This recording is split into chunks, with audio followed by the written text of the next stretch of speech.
Kidlat News Updates. Mga balita ngayon, 3 rebeldeng NPA sumuko sa Agusan del Sur. Death toll sa Angeles Building collapse umakyat na sa 7. 240,000 na dole tupad workers tutulong sa Brigada Eskwela 2026. Ako po si Cesar Soriano para ihatid ang mga nangungunang balita sa buong kapuluan. Ngayon, 3 miyembro ng Communist Terrorist Group o CTG ang sumuko sa 401st Infantry Brigade ng Philippine Army noong Mayo 27 kasunod ng unti-unting pagkakabuwag ng kanilang grupo sa Caraga.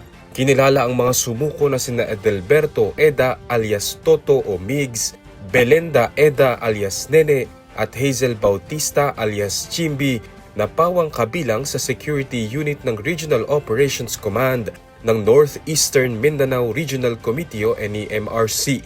Kasabay ng kanilang pagsuko ang pagsuko rin ng isang carbine rifle, 3 magazine at 28 bala. Ayon sa militar, ang pagkalagas ng mga lider ng NEMRC ay nagdulot ng pagkalito at paghina ng operasyon ng grupo na naging dahilan upang piliin ng ilang miyembro na bumalik sa pamahalaan.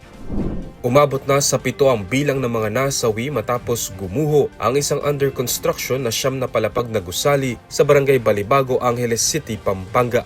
Na-recover ng search and retrieval team ang katawan ng isang lalaki mula sa mga guho 7:50 AM ng Mayo 31.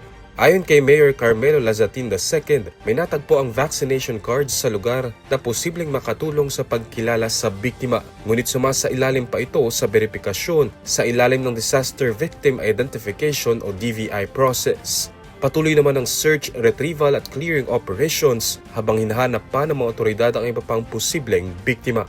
Samantala, bumuo ang lokal na pamahalaan ng isang fact-finding at investigation task force upang alamin ang sanhi ng pagguho at matukoy ang posibleng pananagutan kaugnay ng insidente. Binubuo ang task force na mga kinatawan mula sa city government, law enforcement agencies, national government offices at mga profesional na organisasyon kabilang ang mga engineer, structural engineer at arkitekto.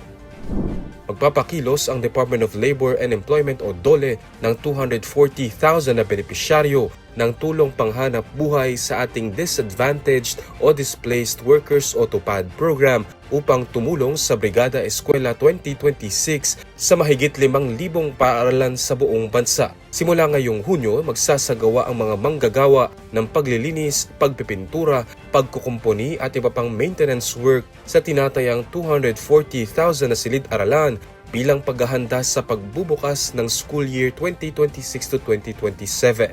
Ayon kay Labor Secretary Francis Tolentino, layunin ng programa na mabigyan ng agarang kabuhayan ang mga displaced at disadvantaged workers habang natutugunan ang pangangailangan ng mga paaralan bago magsimula ang klase. Kasama rin ang mga Parent-Teacher Association o PTA sa pagpapatupad ng programa na inaasahang sabay-sabay na isasagawa sa lahat ng rehiyon ng bansa. Para sa Kidlat News Channel, ako si Renzo Lenon, nag-uula.